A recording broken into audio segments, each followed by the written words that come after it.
يمكن دايما أكتر حاجة بتقلق أي شخص قبل ما يشترك في كورس أو برنامج تدريبي هي السعر. السؤال اللي بيدور في دماغك طبيعي جدا، هل اللي هتخرعه ده يستاهل؟ هل الكورس ده فعلا هيضيف لي ولا مجرد وعود وتسويق؟ في الفيديو ده هنتكلم بمنتهى الوضوح عن فكرة مهمة جدا. المشكلة مش في سعر الكورس، المشكلة الحقيقية في الجودة اللي بتاخدها مقابل السعر. لو بتدور على قرار ذكي واستثمار حقيقي في نفسك، الفيديو ده معمول علشانك.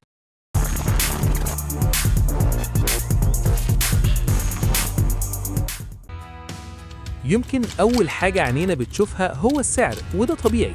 إحنا كبشر بنحب نقارن وندور على الأرخص، لكن المشكلة إن التركيز على السعر لوحده بيخلينا ننسى نسأل الأسئلة الأهم: إيه المحتوى؟ مين المدرب؟ إيه القيمة الحقيقية؟ في ناس بتشوف كورس رخيص فتتحمس وبعدها تكتشف إن المحتوى ضعيف أو مكرر، وفي ناس تانية ترفض كورس سعره أعلى شوية رغم إنه ممكن يوفر عليها سنين من التجربة والخطأ. السعر مجرد رقم، لكن القيمة هي اللي بتفرق. لازم تبدأ تغير طريقة تفكيرك من هتكلف كام إلى هكسب إيه.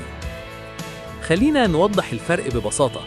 السعر هو اللي بتدفعه مرة واحدة، لكن القيمة هي اللي بتفضل معاك طول العمر.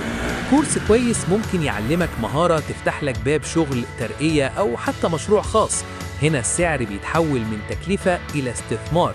على العكس، كورس ضعيف حتى لو كان ببلاش بيضيع وقتك وطاقة تركيزك. القيمة مش بس في عدد الساعات، لكن في جودة الشرح والأمثلة العملية والدعم بعد الكورس. دايما نسأل نفسك، هل الكورس ده هيغير مستوى تفكيري ومهارتي؟ لو الإجابة ما تخليش السعر يوقفك. القرار الصح مش دايما الأسهل، لكنه القرار اللي يخدم مستقبلك. اختار بعقلك مش بعينك.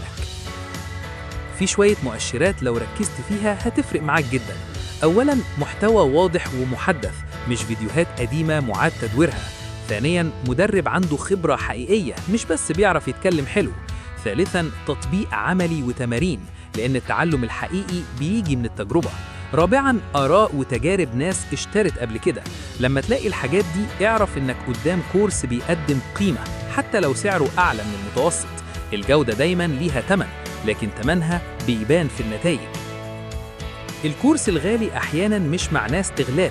في حالات كتير بيكون السبب هو المحتوى المتخصص، المتابعة والدعم الحقيقي. الكورس اللي يختصر عليك الطريق ويوفر عليك أخطاء كبيرة في الحقيقة أرخص بكتير من إنك تتعلم لوحدك سنين. لما تحسب وقتك ومجهودك هتلاقي إن السعر العالي نسبياً منطقي.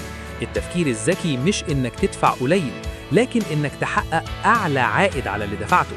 اختار بعقلك مش بعينك. في النهاية لازم تفتكر دايماً إن السعر مش العدو. العدو الحقيقي إنك تضيع فلوسك ووقتك في حاجة من غير قيمة. استثمر في الجودة، في المعرفة، وفي نفسك، لأن الكورس الجيد مش مصروف، ده أصل بيكبر مع الوقت. لو غيرت طريقة تفكيرك دي، قراراتك كلها هتختلف للأحسن.